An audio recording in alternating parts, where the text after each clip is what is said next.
existence.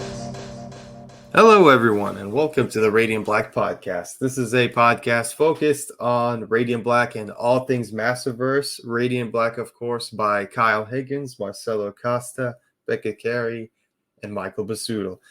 Today, I'm your host, Bash, and I'm joined by my fellow hosts and friends, Ali, Charlie, and Matt. How's everybody doing today? Doing good. Super exciting week. We got Rogue Sun, we got Radiant Black, and Inferno Go Red was last week. So February is out to a great start. Yeah, it's nice. Kind of like the book exists now, so it's kind of just out there. I was able to reread it on the weekend. It's fucking fantastic. So yeah, no, just a real treat as always. But doing really good. Packed week this week. Got some big DC news, which is big for a lot of us DC fans. So that was some exciting stuff. And then yeah, a couple incredible issues this week as well. Rogue Sun and Radiant Black, and yeah, it's been good. Also, I want to quickly, how are you doing, Ali? You're a little under the weather for a bit, so it's nice to kind of hear you back. Yeah, I'm doing much better. I still got a cough lingering, but it must have just been like a really bad cold. I got it first, and it stuck with me for like a week and a half at this point. But I'm doing better, thank you. Yeah, and I'm here too, staying out of trouble. So that's all you can ask for in the current year. So yeah, excited to talk Radiant Black though. It's been a minute. It's this is the first Radiant Black of the year, right? Unless something happened in January that wiped my memory. Yeah, I'm mumbling already, but yeah. Yeah, because that was on my 2022 list. Yeah, there we go. Yeah. Oh yeah, so we're the experts clearly here. So we don't even know when the fuck anything's coming up. But yeah, I'm down to talk about it because war's coming, and yeah, let's discuss the build-up. And we got some new characters, we got a little bit of world building, and we got United States Postal Service. I'm sure those postal workers in the Massiverse fan base are feeling great and wearing the the badge with pride. And we got the incredible Eduardo back too, so that was awesome to see as well.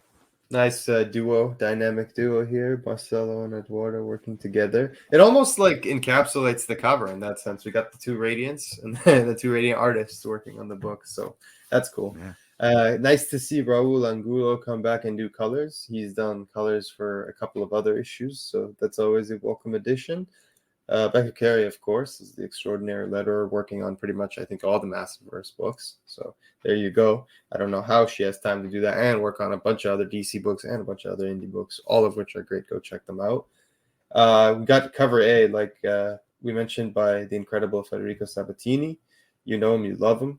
Cover B, which is, from what I've heard, a comic book cover debut. So Sachi Ediriweera did the cover B, which is incredible. Just Nathan, morphing into Radiant Black. One of my favorite covers, actually. It really pops, honestly. That's awesome. It's a good one. That was one of the ones we got a while back too, with the USB, the Radiant Black box. Yeah. Yeah. It was a long time just sitting there. Excited to finally seize the light. Yeah. They've been using them now. That one, the Juan Perez one, I think they did a few issues ago. Yeah. Yes. Fantastic stuff.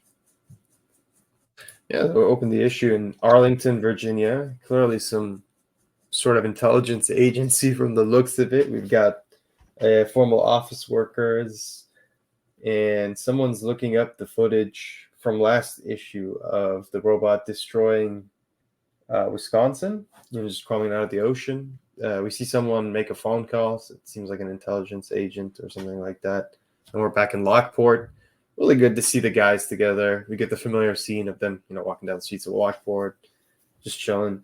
And the banter starts off right away with Marshall suggesting that they drop off the robot at NASA. So I'm not sure what you guys think, but I actually thought at first, I was like, this might be a good idea. And then I was like, oh, no, they'd never be able to they'd never have their own privacy again if they did that. It's definitely not Marshall's worst idea. I'll just say that. Yeah, that's true.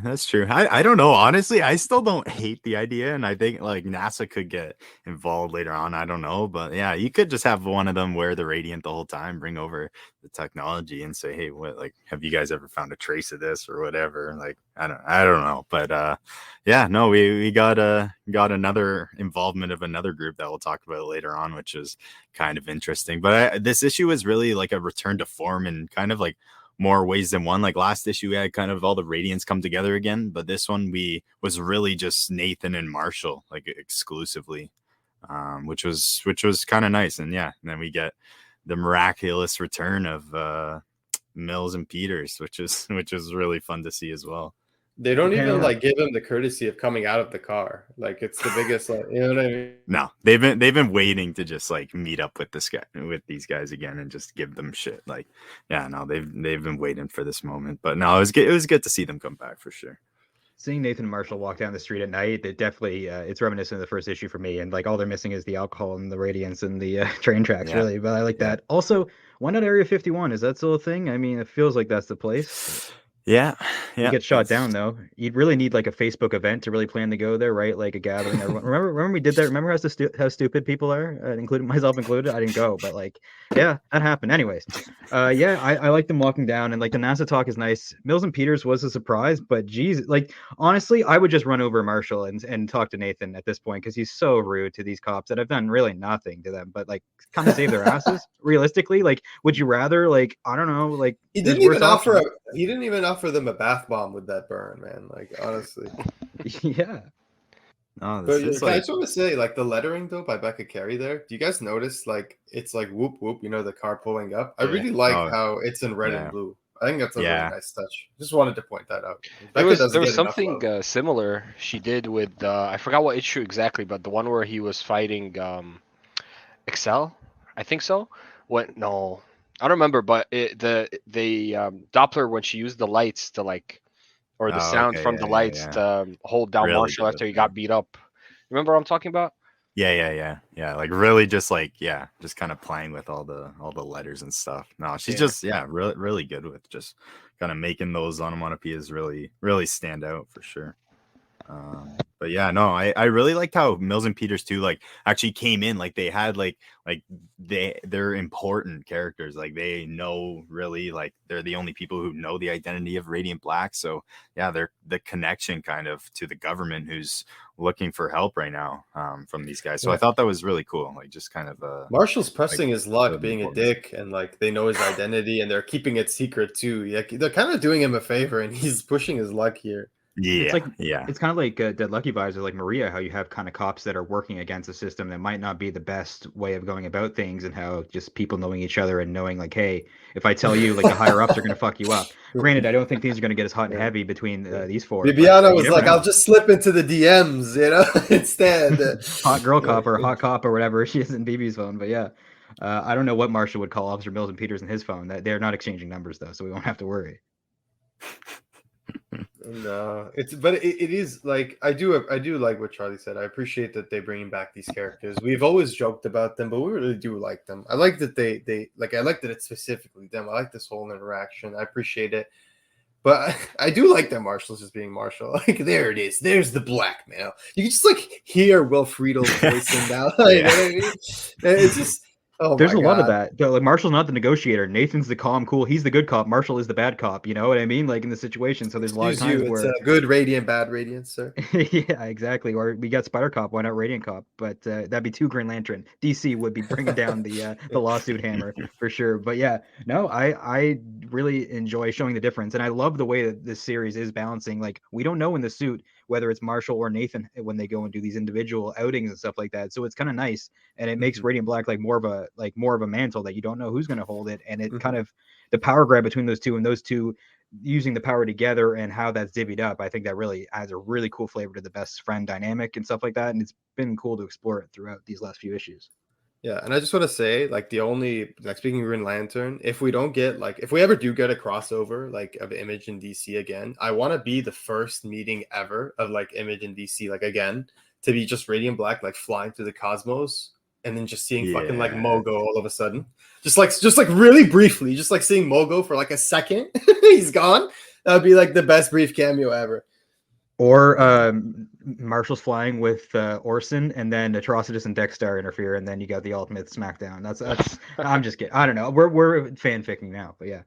Anyway, gotta love it though. What'd you guys think of this this big character here, Mr. Kieran? Kind of, I don't know, kind of gave me big Cecil Stedman vibes, but oh, definitely. He's we've been waiting sketchy for it, right? Like we've been waiting for it now. The Cecil. Yeah, no, that's true. It's kind of the piece it's been missing here. But yeah, kind of he has a little interesting origins. So Here. why do you think he wants Shift so bad? Is it because Shift cut his eye? That's a good. Yeah, no, I never even thought of that. No, I like that. I like that theory. I think for sure. I'm kind of like confused, like a little bit. Like he's saying like so he's basically saying like the big robot stepped on a post office or something, and the USIPS or whatever made a claim. So he's coming in and he got an extra budget to kind of hire these Radiants and defend it. But was there not like blocks destroyed and stuff? Like why is it just the post office that's It involved sounds here? flimsy, right? Like, do you guys really think that he's been working Yeah, as no, a postal yeah. in the postal agency, or is he just like a guy who's been hired by like some other operative and is like acting like he's like a postal worker? I don't want to judge a guy, you know, based on a scar and stuff like that, but I think it's very interesting that the no one Yes. symbol is a circle with a slash through it, very similar to that scar. If there's no connection to no one, this is at least a radiant red herring right now. I don't see the leader of the post office with a big ass war scar. Like that's just what I don't picture. I don't know. Something's This is some Man in Black shit right here. 100%. Something's up. Yeah, like 100%. This dude works for some intelligence agency or something. There's definitely more than meets the eye. I see what I did there. And the perspective of him like looking through the window, you have almost like the bars. It reminds me of Swamp Thing Anatomy Lesson, one of the best issues ever written of any comic. And it's just nice. And you have the perspective, like he's watching them. He's got the coffee. Like he's got the like he's ready for this. He knew they were coming. You know, he's not like there's definitely a lot going with Kieran. Also phonetically, Kieran, no one, same amount of syllables. Like I don't know now. I don't know. This guy right here is putting his tin foil hat made out of 001 scraps on right now. That's what he's wearing. But I just want to say that panel where like that one square, I just made a meme. I'm claiming this, and we're gonna use this all the time because it's hilarious. It's just like take that square, that panel of Kieran's hand flashing Radiant Black, the image of Shift. Just take that entire thing, copy paste it, and make it a meme. And cook what Massiveverse fans really want. It's just it works so well because everybody wants him. Who do you guys want cast as so and so? Just like, we really want him, and just have like a picture of whoever. Yeah, that's good. That's a good call. That will be a meme. That's a great one. So yeah, no, I really do. I like the color change here. I feel like it's still really consistent in terms of the series tones, but it actually is noticeably different enough to where, like, it feels like a different color is on the book. So yeah, looking forward, of course, to I can't remember if we announced this last episode or not, but if we didn't, we'll just announce it right now. Radiant Black number 24 has been solicited. We are returning. Spoiler alert! We're returning to existence according to the solicits. Cover looks amazing. We got another Carlini cover, so Carlini fans rejoice. You know the gauntlet just gets better and better. And hell yeah! And there's a Blacklight edition, and since it's going to be issue 24 of Radiant Black, there's not going to be as many orders for a $9.99 issue of issue 24 of an indie series, because that's just not how it works unless your store is huge and just orders a ton of everything. So if your store isn't huge, make sure you put your pre-orders in, because it's going to be a fantastic issue. You guys remember how incredible those Radiant Black 10 Blacklights were, and remember, they will not be reprinted. Got a question for you. Why is Marshall's garage bigger than my apartment? Marshall has that. Marshall has a house. He's a homeowner. The only unrealistic aspect of Radiant. It's the most ridiculous thing. If I saw Radiant, I'd be more believable in real life than like exactly. No, you literally. Who got fired 6 months? Of course, you got bills. Your bill, you know. Man has bath bombs like everywhere, but somehow owns a home. That is the most unbelievable. It's not just. It's a really nice home, man. It's like two floors, a big ass garage. Like, it looks like a nice neighborhood too. Dude, he has a basketball hoop on his garage. He has to move in with him. Yeah. Really. Like, man balls, dude. Like, yeah, exactly, dude. Like, I don't know, man. That's actually, I'm so glad you pointed that out, because I feel like it's always been in the back of my head, but I never like fully like processed it. Yeah. So now that you mentioned it, like, it's kind of that robot's not small either. Like, fuck that. Yeah. If Nathan didn't go to LA, I mean, he could have had like a mansion at this point, I guess, if he was more determined than Marshall. But either way, I mean, you know, it doesn't ruin it. It would have been nice. This is a little nitpick, is if we could have had his car parked outside the garage or outside of like on the street, because that was the point he made of like has to park on the street. But that's just kind of a nitpick that would have just added a little flourish. But that's neither here nor there. I still like enjoyed this issue, and it's so sketchy. It's sketchy Yeah. to have the robot in the garage. Like something's happening. There's one typo in this issue, and when I saw it, I immediately thought of Matt because I was like, I know actually he's missed laughing it. his ass off.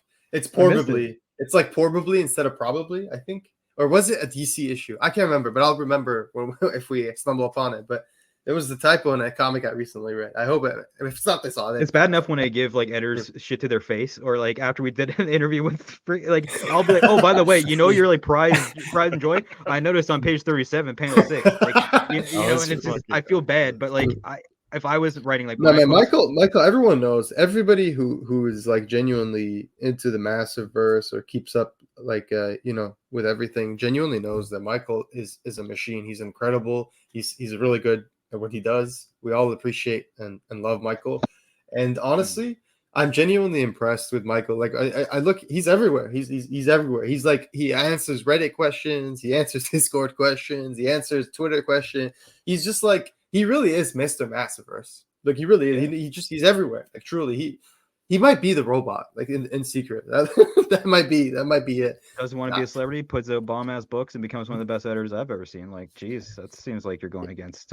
No, I'm just kidding. But yeah, anyways, we point out these mistakes because we're drooling over these books, reading them. I'm literally just teasing. But I mean, I feel like everybody who read the book will have, for the most part, noticed it. But I remember when they forgot the Radiant for a few pages on that one issue, nobody really cared. It's like, this series they did it across. Flawless. Like it seemed that month, like I think in red it was pink issue 1. I think they forgot one. Like it was kind of across the books.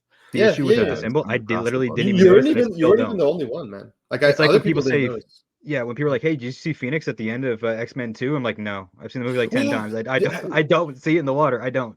But have you guys noticed that a lot of people have been posting? Well, this is something I've noticed generally. I know you guys have noticed it too because we've talked about it. Is that whenever someone posts the picture of Supermassive, the page where we see the Radiant, whatever it is for the first time, Soongai, where we see Soongai for the first time.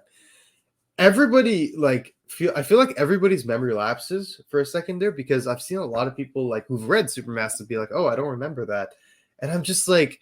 I kind of get it because it's true. So much amazingness happened in Supermassive, but I just remember when we read that being so like blown away. Like what the fuck? Like you know what I mean? Like freaking out. Like someone just sitting on that sick ass design. They haven't even used it yet. Like exactly. So it's like, have you guys noticed them? People have recently been talking about that. Like I saw a bit on Twitter. I also think part of it is because they revealed it so long ago, and there really hasn't, at least for Radiant Black's vision, for Marshall's vision, we didn't get as much payoff as we did for, like, we just got Inferno Go Red, and the Rogue Sun one was paid off, like, literally weeks later when Rogue Sun number 1 came out. But this one, we've been waiting for a long, long time. It's true. Yeah, no, good point. I have a theory going on later. Well, we're getting more Wendell stuff later on, and I have another theory about Soongai. Like, I'm interested to see where that goes. That's really interesting. And the skin, I don't know if I said it when we talked about the issue, but it reminds me of Bash. You'd probably remember. I don't know if this brand has a skin in League of Legends. Yes. It's like kind of like that. It reminds me of that in like the best way. Yeah. Anyway. That's a really great comparison. I just want to say, like, this actually sheds some light on this page right here where they're talking in the garage on what Shift's actually been up to, like, for real, at least according to what their information is telling them, because they say that he's scaled up, he's got a whole dark web exchange, and Karen claims he's moving a ton of 001 weapons. So we know for a fact that that's somewhat true because, again, spoiler alert, make sure you skip the next 10-15 seconds if you haven't read Dead Lucky 5, but we've met 2 new villains in Dead Lucky 5 who are part of Shift's crew, one named Pyre, and the other one, we don't know their name yet. So these 2 are clearly, they've gotten their technology from Shift because it looks like 001 tech. So this, like, there is validity to what is being claimed here. So what do you guys think about that? Yeah, it's a loaded question. It's a tough one. Like, yeah, I don't really know, like, the whole technology thing, like him. Like, I kind of have a theory about Shift later on that might be a little stretched that I kind of want to wait a little later on. But no, it's definitely cool. Like, just kind of getting in and seeing kind of what exactly kind of he's been up to. And I don't know, like I know we mentioned like they didn't team up this issue, but I'm kind of like, I was a little surprised like like Shift isn't like trying to like come to some agreement like with them. But yeah, no, I don't know. I think it's pretty on brand for Shift, because that's what he's been doing the whole time. Before, when they had oh my god, what was that YouTube channel called? I forgot. It's been a while since we've seen them. Yeah, that's Epic Front. Yeah. Epic Front. Yes. Oh yeah, He was working with Epic Yeah. Front making weapons, Epic and Front, now yeah. like they might be Riley, and I forgot his partner's name. They might be Jace. out of the picture. There Yeah. you go. Riley and Jace may be out Yeah, of the that's picture, true. but Yeah, that's true. he's That's still gonna true. keep going. Yeah. The name Shift, like Shift is growing on me. Like the moniker Shift is really sweet. He's like kind of like shifts the tides of war, right? Like he's Mhm. important. He's like kind of like the character that they had never got fleshed out in The Last Jedi. What's his face there? No one remembers because he had like eight lines. Is it DJ?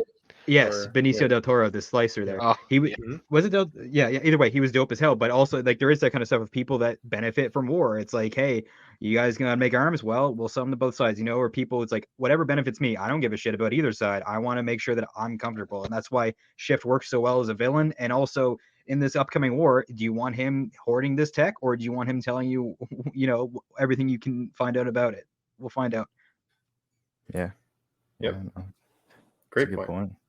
What did you think of it? Like this little, I love, and this is why I like it when we get different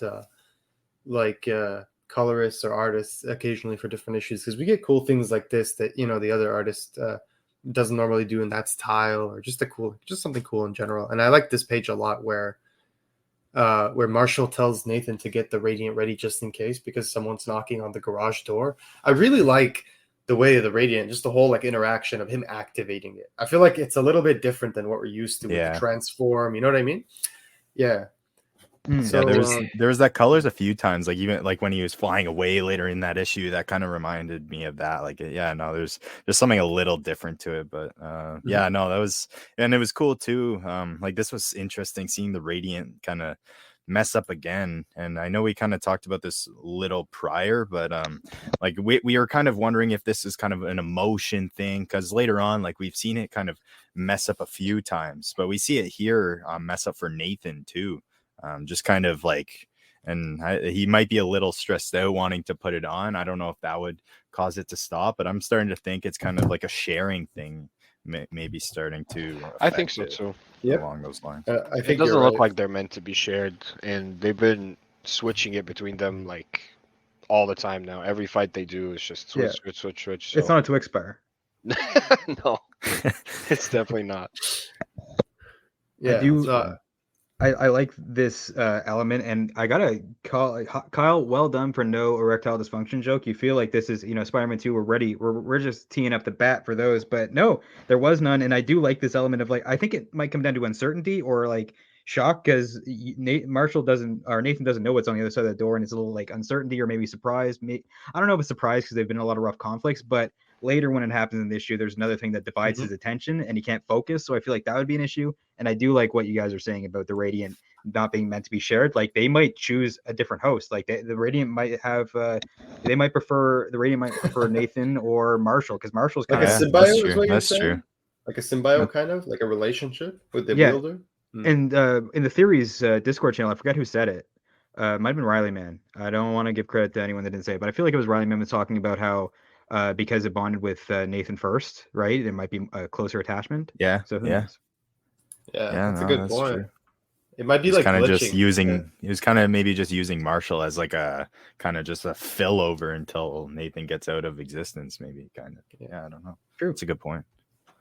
Like, so our one of the favorite characters of the entire community, the Radiant Black community, the best community, one of the best comic book communities. Love you guys. Wendell, one of our favorite characters, just shows up completely out of the blue. Just shows up like, "What's up?" I don't know. Yeah, I thought it was really funny, just the whole interaction of Marshall getting on, crawling on just down, just to see like who's outside the garage. Because let's face it, a creepy old guy with a scar on his face comes up to you and says he's from the USPS, is hunting down some teleporting dude with alien technology. Like, I'd be kind of scared too. So, Yeah. so Yeah, maybe. What kind of projects are you working in the garage that you can't open the door? Like, I'm carving open a deer here. I can't open. Like, I know there is stuff like wood shop Dexter. stuff. Like, I knew you were gonna go to the Dexter. well, young Dexter's on the way, so I mean, I'm getting in the mood here. But yeah, no, I mean that's not even Dexter. That's just good hunt. That's just some good venison, really. But no, I do like that is the perfect like, hey, sorry, I've got a project going. Like that's like you'll have to speak louder. I'm wearing a towel. Like it's perfect. And then Wendell is such a good like straight man to deal with Marshall's bullshit. Like he's not having any of it, and Marshall barely even tries. Like I think he cuts back on the nonsense when Wendell's around. You know what I think too? He probably saw so much of Marshall's bullshit in his visions that seeing it like one more time in real life doesn't faze him at all. He's been through this a million times already. What if he literally just phases through every interaction to get through the ones that don't give him bullshit, just so he'll go in there and not have to deal with Marshall giving him like lip? You know, like I swear to God, I could see him doing that. I swear to God.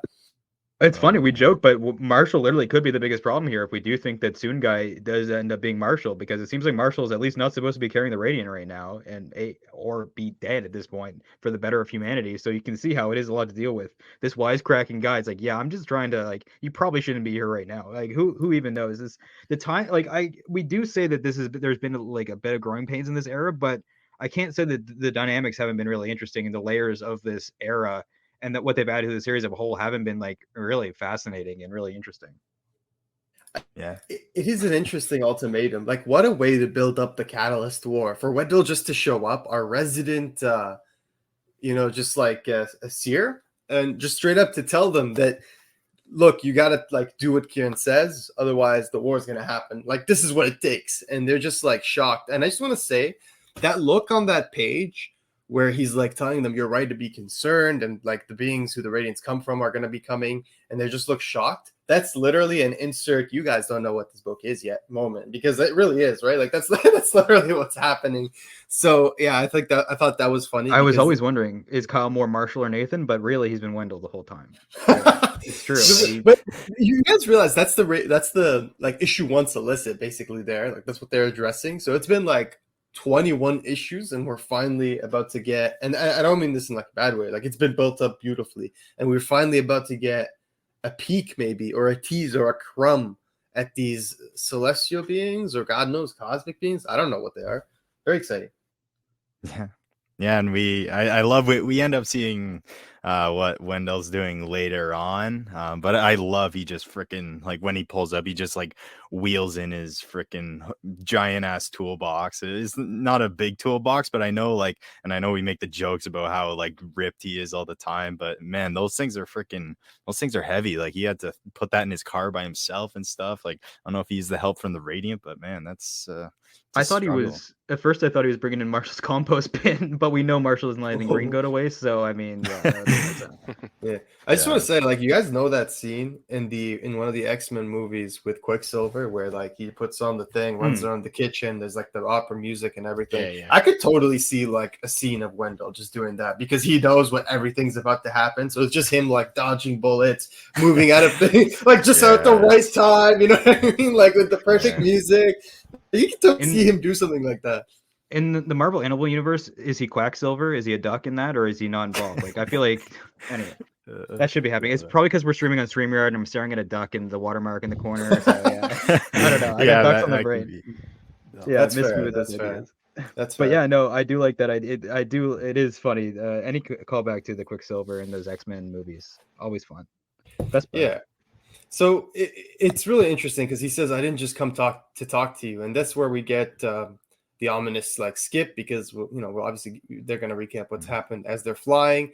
This time Marshall's in the driving seat again, and he's carrying Nathan, and that's where we get the joke. And it's these points that I can never tell. Is this like discord in the community, the Radiant Black community informing this joke sort of, or is it Kyle, or is it both? I think it's a little bit of both, but he says to Nathan, Marshall says to Nathan, an electrical engineer who can sort of see the future, and he's jacked. How is that guy single?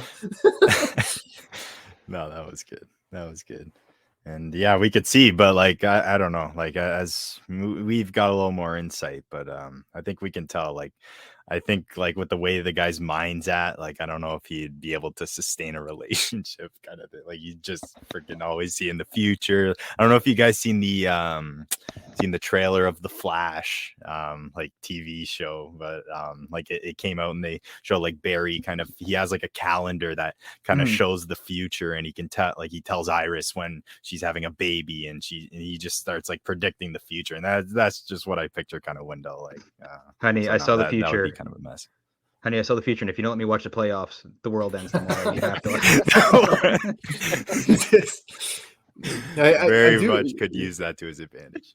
I like their camaraderie here, though. We did talk about this a little bit behind the scenes, where we're talking about like there's almost that Dante and Randall-esque vibe where, you know, he's telling him like Nathan's telling Marshall, oh, JJ, you know, wants to talk about my short story, and he's like, do you even, you know, Marshall asks him, do you even want that? And he's like, I'm not sure it's actually real. It's never actually real.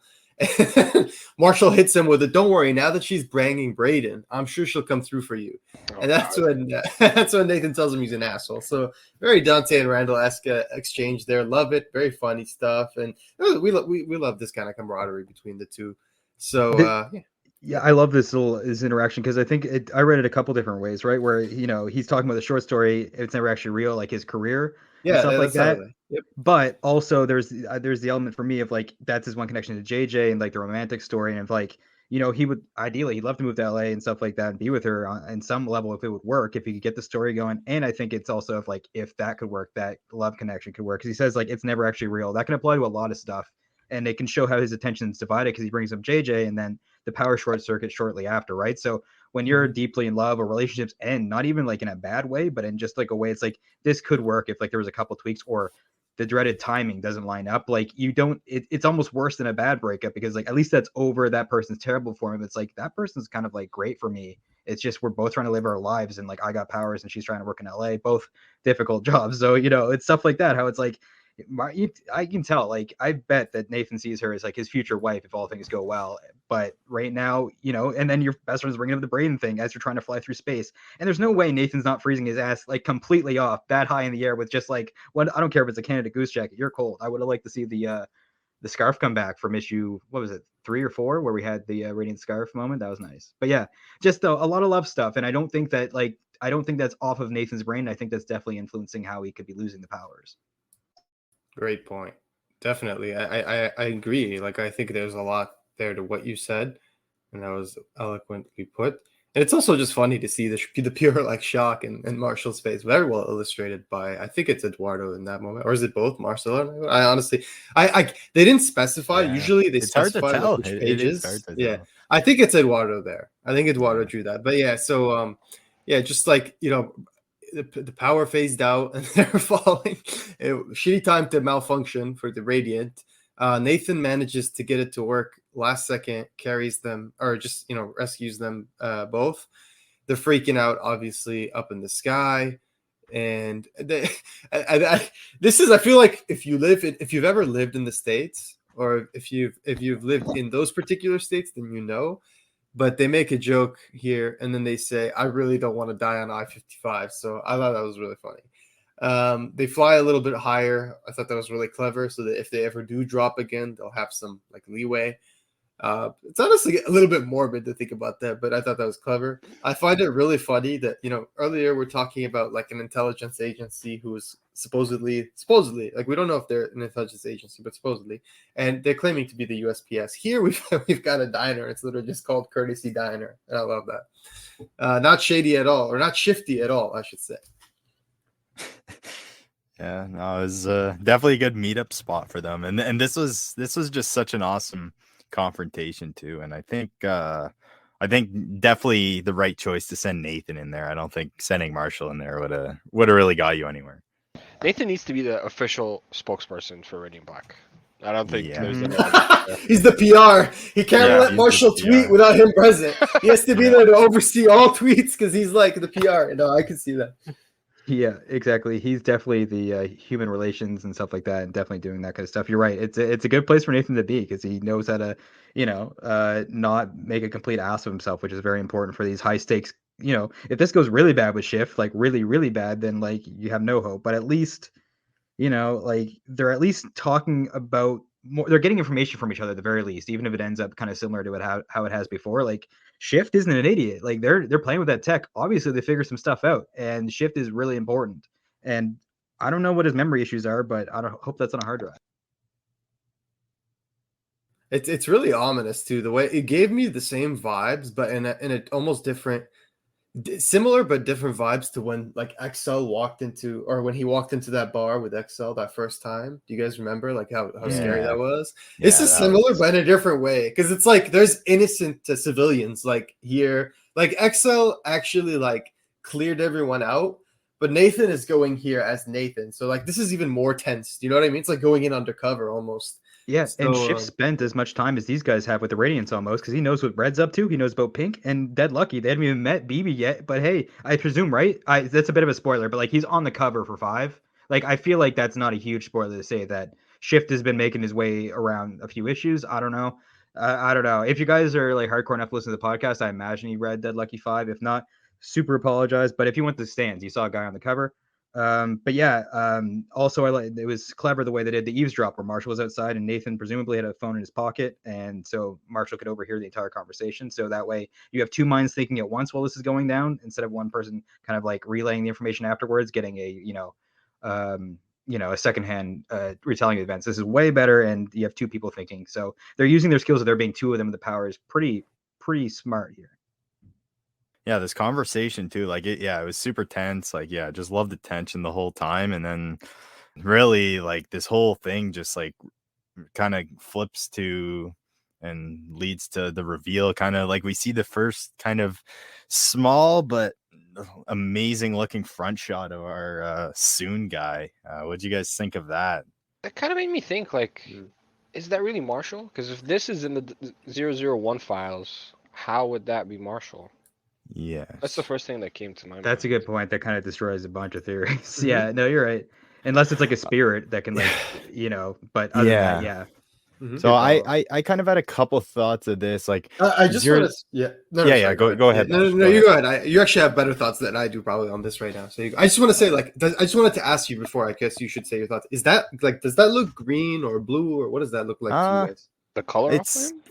I don't know, but it's yeah. Looks green on the suit like itself. It's like a light shade of green, right? It looks like I don't know about green. It looks maybe like like almost like teal, blue, teal. Yeah, teal. yeah, like a light shade of teal, right? That's what But it looks like. Yeah, no, it the looks body- amazing. The body No, looks like when Radiant Black goes like cape mode, Yeah, right? Right? yeah. How the rest of the Maybe it body has looks? a third form. Yeah. What if it's like yeah, four maybe. radiants fused together, Ooh. Yeah. Ooh, Yeah, that's a that is or a like good a one. But combination of a few, right? Because like it could be more than one person or something. Who even knows? Because I mean, Power Rangers, they always get together into one Megazord or some in the end of every episode, right? I don't think that's beyond at least two radiants in one body. We've seen one radiant go in two different bodies. So two radiants, one body spin-off series. Oh god.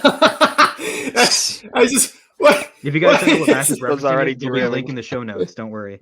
Two radiants, one body. That's just such a catchy title. I don't know why, but yeah.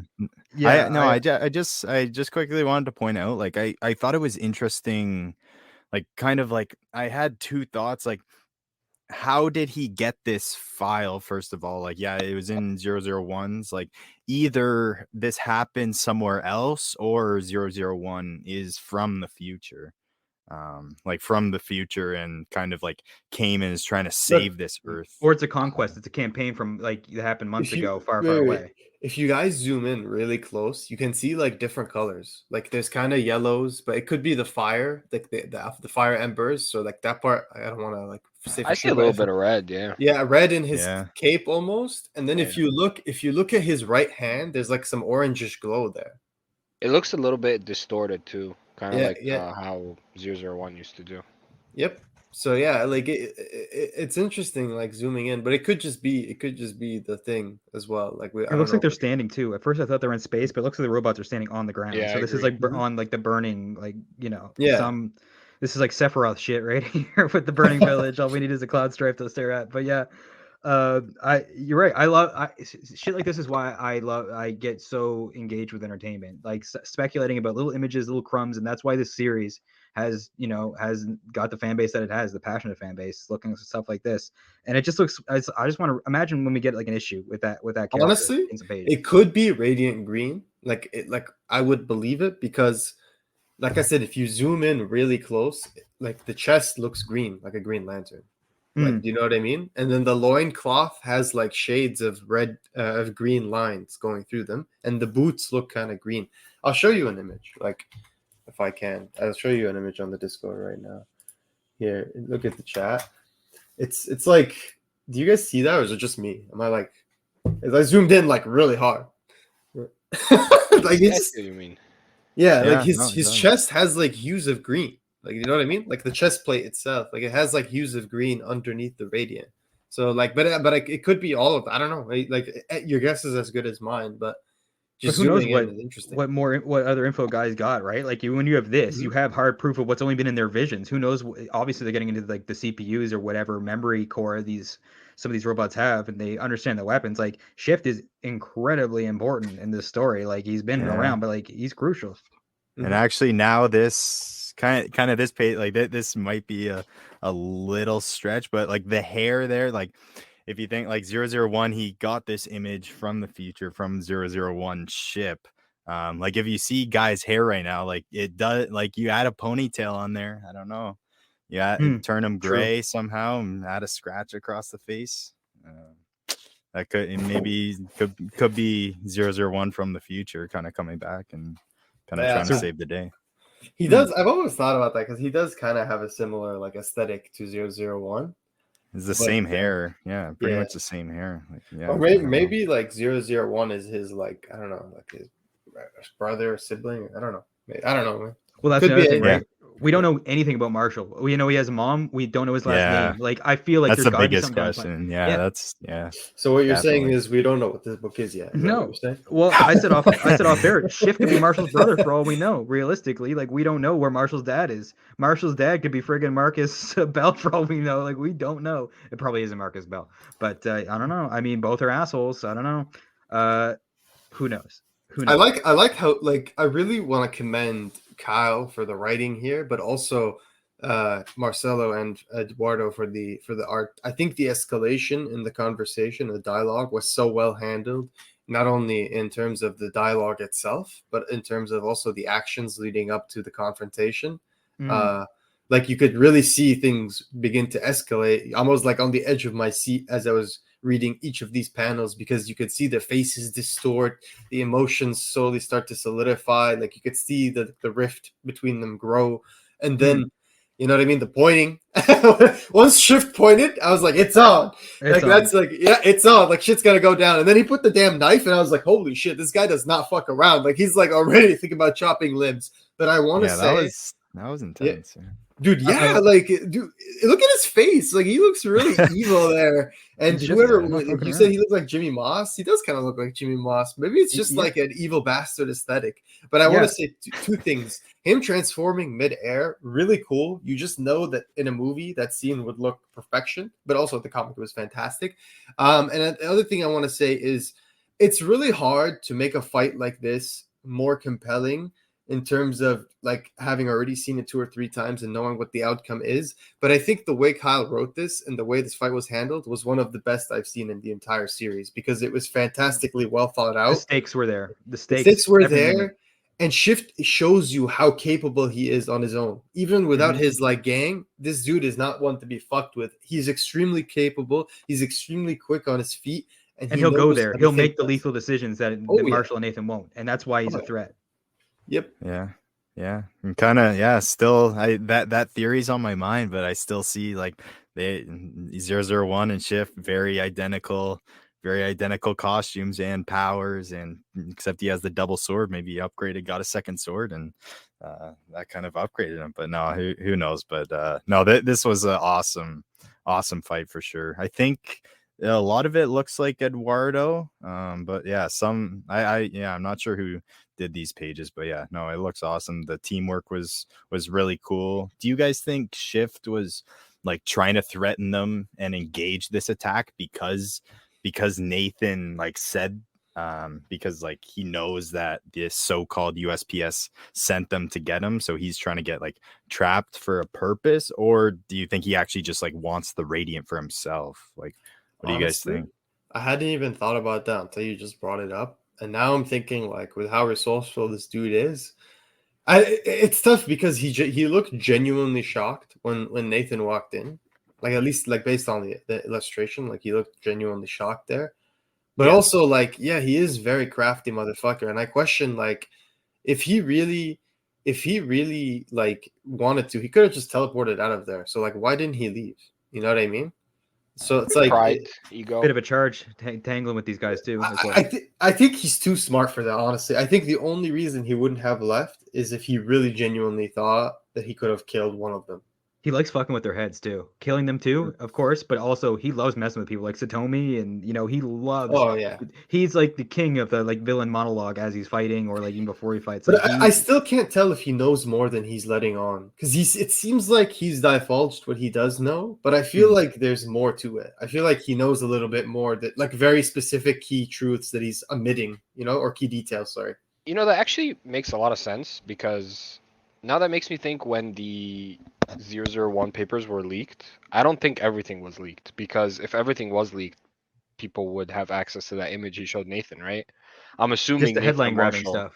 Yeah, like I'm assuming Nathan and Marshall also looked at the Yeah. papers, and they would have seen this. So I think you're right. I think you're onto something. He definitely has more information than most other people about what's going on. The title of the issue is also blackmail, so maybe it's deeper than we thought. The on the surface blackmail Well, from earlier. Can we talk about why the USPS was so damn interested in his phone? Dude, I'm telling you, it's an intelligence agency, man. Like, there's no way. This is some Cecil Stedman shit, 100%. Like, you guys nailed it. And I on look the at his head with tracking numbers for the weapons. And he's this is- sending to people. This is some Wakanda Forever shit. They're gonna know he took something off the scene. Like they're gonna know, they're gonna know like the phone's gone. Like they're not stupid.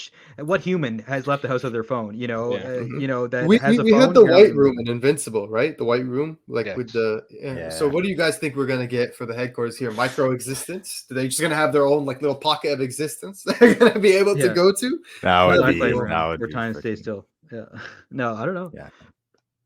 That'd be cool, but no, I'm I don't looking know. forward there's something going on with this guy though. Dude, for sure. Kyle He's was just- so slick about like Kieran too. Like he tweeted about him like once or twice, like in the lead up to this issue, like a couple of days before it. But he was very quiet about it in comparison to other characters that he's tweeted about to get us like all popped up and excited. I mean, dude, he's gonna be a pretty spry dude to be no one at that age. I'm just saying that's some Dark Hey. Knight Returns Batman like shit right there. Don't if you dad bod pull that shame. off. You don't get Oh, scars I'm like not, that. I'm not from shaming. skating, I'm from just bowling. saying I'm actually commending him. If you could pull that off, that's I'm impressive. just joshing. I'm just joshing and Mills, and no, I'm not doing that. That's a stretch. But I will say that I don't know. I like it. And I'm really interested in what we're doing with this robot head here with Wendell. I think that's really cool to have him. He could be getting information of his own on them. They could be. What if they get some information, like how they got the photo of Soon Guy? What if they get a picture that's a completely different thing? Like we can have alternate futures as well. We don't know if their vision is correct. The vision we had back in what was it, Supermassive? That could just be bullshit because we've changed things because Wendell's been interfering. We don't. The Oh, future he's- is. I think that's a definite possibility. He's said multiple times that things change. Exactly. Yeah. Yeah. So who knows Also, what future? Did you guys notice that when Marshall grabbed Shift and Shift teleported, it took them both? Yes. I did not know that. I didn't know that before that would happen. So I thought that was cool. Yeah, I'd have to watch the powers interacting, but usually he can take people with him, right? Yeah. So That's really cool. I just didn't know that like if he involuntarily grabbed him, that it would take him in. I just thought that was really cool. Mm. But yeah, that. I don't know. I do agree that overall, like it did seem partially like it could have been a planned surrender almost. But one thing I think none of us have floated is what if the USPS guy is actually working with Shift? Like maybe there's even that, but that seems obviously less likely. But that could be cool too. or what if Shift would have saved Marshall's life, and this with him behind bars, Marshall dies too. Wendell could have ensured his death. Like I like the not nefarious, but like necessary, kind of shady stuff that he does to save the world. Because like as shitty as it sounds, like trading Marshall's life for not going into like Cosmic War, I think is actually something you could at least consider, as fucked up as that might sound. Because like, like every day Wendell's haunted by visions of the bad timeline of what could happen and stuff like that, and doing nothing to prevent it. And knowing you're in it, you'd only feel even shittier knowing you did nothing to stop it. So like, where's this? I need what I'm saying is I need the Wendell spinoff. I need the Wendell 6 issue. Like, where is it? No, I'm just kidding, but would be sweet. Yeah, this could be pretty timey-wimey. Maybe by the end they end up sending all the Radiants back to Earth to end up saving the day. Like they all get fucked. They end up having to send the Radiants. That's how they get to Earth. They send them there. But yeah, I want Wendell to get his Ocarina of Time ending where he gets to go back and live his future, his life with his wife and kids. Yeah, his happily ever after. Spoiler alert. Did anyone translate what the robot says at the end? Initiating. Okay. Yeah. So, but just one real quick. I had a feeling when Kieran asked for the phone and Radiant Black was like, "Oh, I don't have the phone." I had a feeling one of them at least had the phone. Did you guys feel the same way? Or do you? Yeah. Okay. And I also think Kieran knows that they have it too. Like they. Oh yeah. Yeah. So he's okay. He'll probably run the footage, right? He'll probably run the footage from the security and see that he showed them a clip. Like he'll probably see the exchange. Notice that like before they got aggressive, that that guy showed them a picture, and that's when things got heavy. So, or that's when they started to get agitated. So I guarantee that he knows. You're probably right.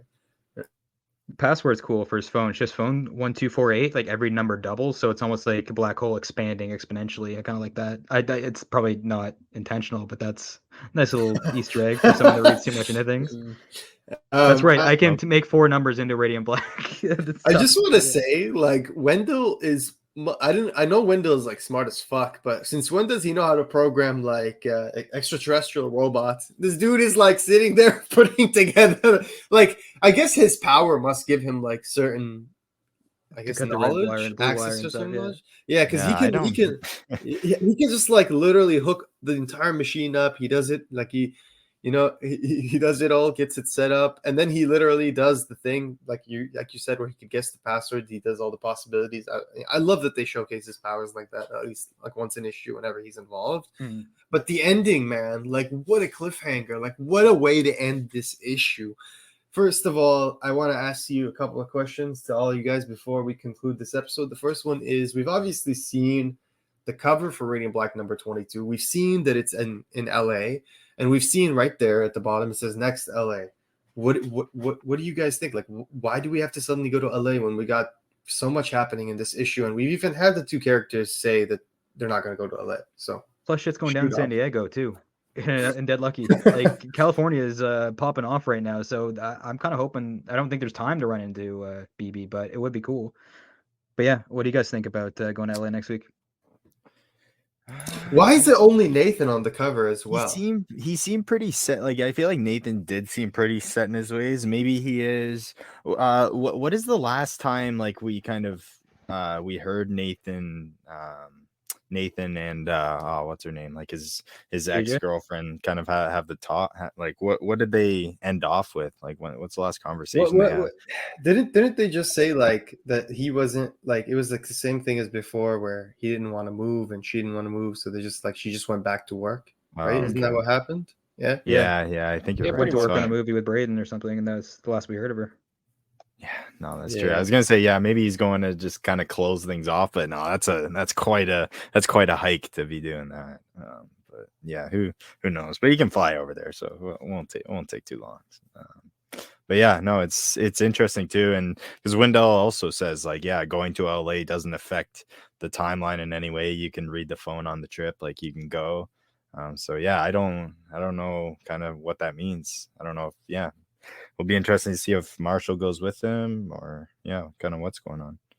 Yeah, I'm honestly very excited for the fact that they kept this like low key, because at least the reason behind it low key, because I'm really pumped. Like I was already super pumped because we're obviously building up the Catalyst War, but I think this other story thread right here has me super pumped as well. Just finding out like what's going on between the two. Why is Nathan going back to LA? Is it just JJ? Is it like something happened with him and Marshall?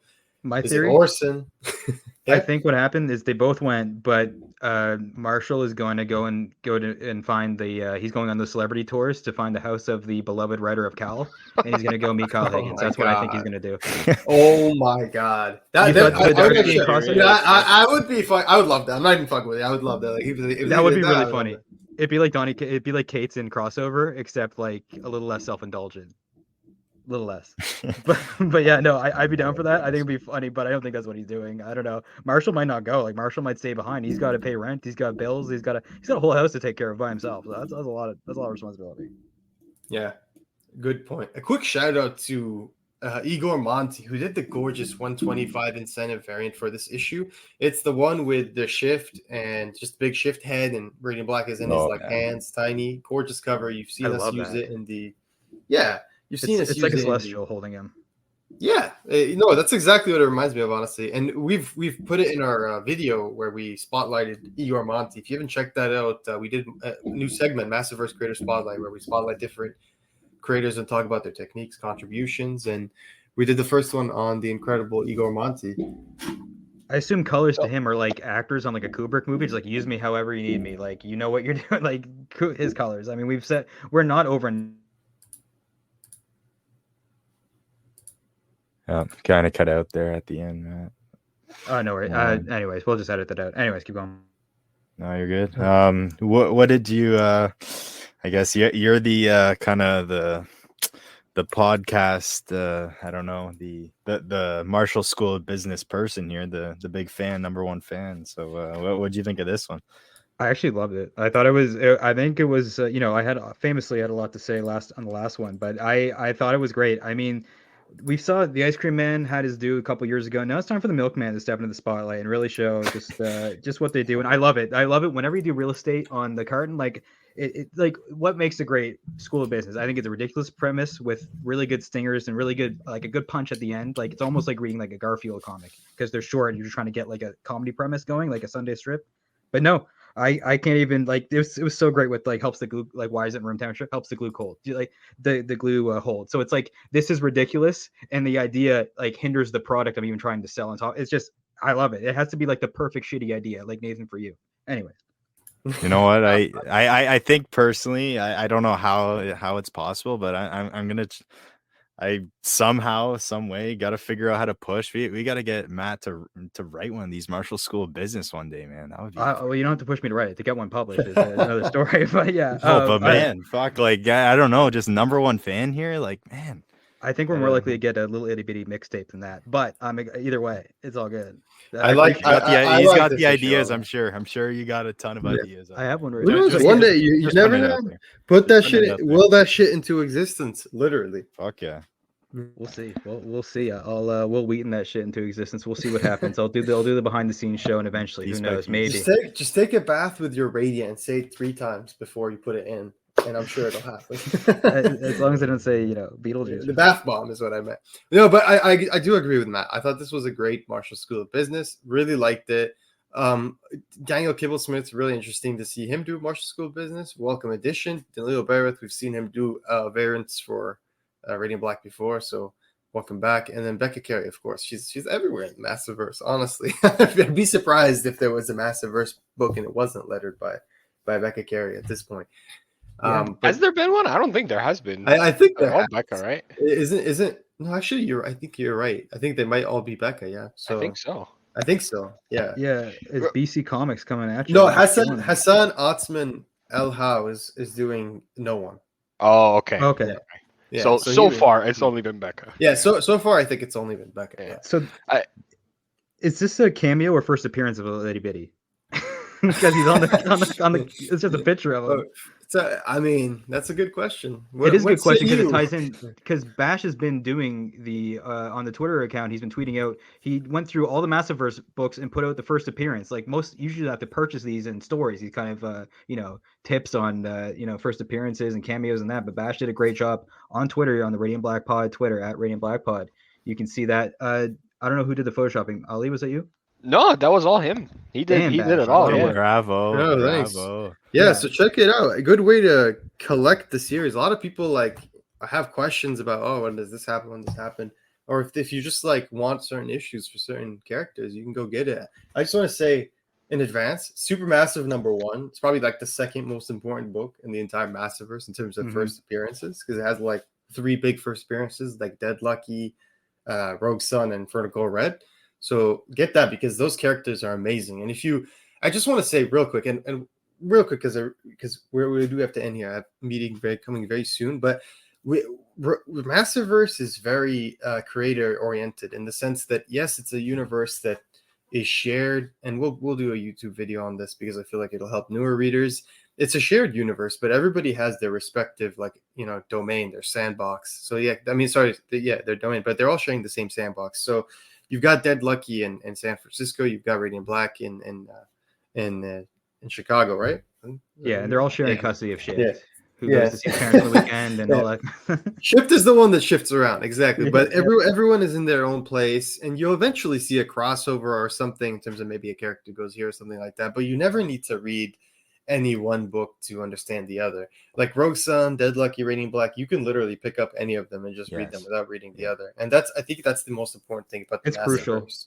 Yeah, as this expands bigger and bigger, it's crucially. You never have to feel pressured to read everything, because you really don't have to read everything. One of the most beautiful things that editor Michael Basul and just the whole team, Kyle Higgins, all the creative people involved in the Massiverse and the writers, they did this on purpose. They wanted to make it accessible. So every book you could literally, if you want to read Rogue Sun and just read Rogue Sun, you would never have to worry about missing out on anything. Of course, there is always that they might always do Supermassive. Yeah, like they'll do Supermassive with all of them teaming up. You won't miss out on anything happening in Rogue Sun if you don't read Supermassive.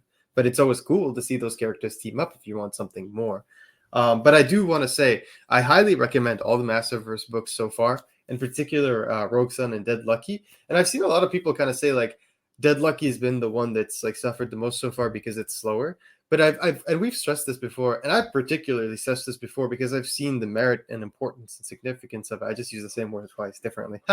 Sorry about that. But the significance of having Supermassive #1 as a foundation for Rogue Sun was huge, and you saw that in the shift towards Rogue Sun when we moved to that in its own series. Like there was a decent amount of setup for Rogue Sun in Supermassive, but it's not the same for Dead Lucky, who didn't have any setup. She has to set up everything. Everything in that story has to be built up. Whereas in Rogue Sun, you already understood that there was a mantle. You understood that there was a character. You were familiar with who this character was. It's the same thing with Inferno Gold Red. You're very familiar with who Inferno Gold Red in some instances is, because Cassie already showed up in Supermassive. But Dead Lucky had literally just one tiny glimpse in a page. So we never knew nothing about Dead Lucky. She's the only one in the Massiverse where everything had to be developed in the series itself. Exactly, established. You had to build that over time. And if you look at Dead Lucky, there's a lot of first appearances over the course of the 3 or 4 issues that we've gotten so far, or 5 issues we've gotten so far. Many characters appear. I think Melissa has done an amazing job crafting her own corner of the universe, of the Massiverse, setting up so many interesting characters. And if you drop Dead Lucky by 1, 2, or 3, like you're gonna regret it. Oh my god! The pacing has been It's been fantastic. It's built up so well, and I think that it's crescendoing hard right now with issue 5. So if you really want like action, you want the build up to pay off, I think 5 and 6 are like it's happening there. And I think just generally speaking, for comics in this day and age, it's really hard to do a lot if you're not Marvel or DC with one issue, because those characters often aren't established. So you have to set up a lot of things, and it's not like for an indie superhero book in particular. Like imagine Invincible. Imagine just reading 2 issues of Invincible and thinking like, this is like for sure. Most people, like, and I think someone said the other day, like if Invincible came out today, it would have been canceled. Like some editor or some writer said this. So it's like, I do agree, because a lot of series these days get canceled really fast. So it's likely. Yeah.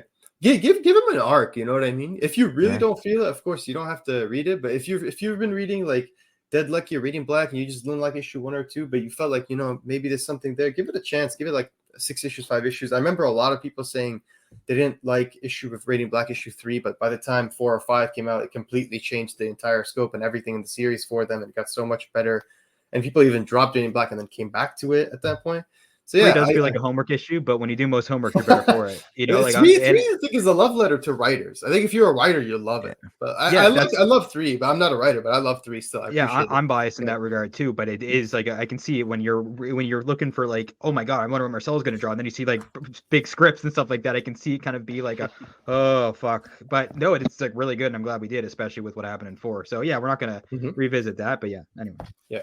Anyway, we're gonna go here, guys. Check out our giveaway for Inferno Go Red. We're giving away 3 copies. It's on Twitter, Discord. So but you already have issues at least, right, guys? Because Inferno Go Red. If you're not picking that up, you haven't listened to anything I said. No, it's really good. Highly recommend Inferno Go Red. Please, I need to see a volume 2 of this, so definitely pick up Inferno Go Red. Yes, please.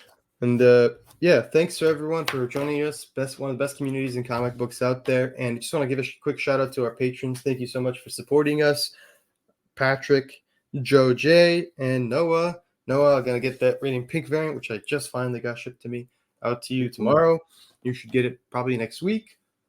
Hopefully by the time this episode's on, maybe before, maybe after, who knows.